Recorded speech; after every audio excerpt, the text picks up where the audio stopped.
Simpan emas dalam akaun emas gap jika pemilik akaun meninggal dunia, macam mana? Sebelum saya kongsikan, save dan share dulu video ini untuk rujukan akan datang.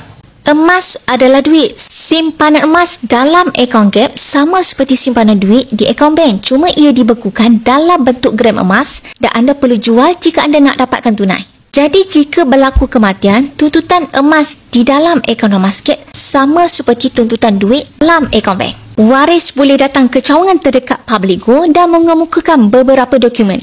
Yang pertama, sijil kematian. Nombor 2, surat kuasa pentadbir daripada mahkamah. Nombor 3, kad pengenalan waris. Nombor 4, surat pengesahan hubungan antara si mati dan waris. Sebaiknya, penyimpan emas maklumkan kepada waris sebaik sahaja mendaftar akaun dan menabung di dalam akaun emas gap. Emas dalam akaun emas gap anda boleh tukarkan kepada emas fizikal atau dijual kepada Publigo untuk dapatkan tunai. Emas adalah aset yang mudah untuk diagih-agihkan kepada ahli keluarga. Jadi bagi hari ini nak menabung emas, jom klik link di bio, saya bimbing secara percuma.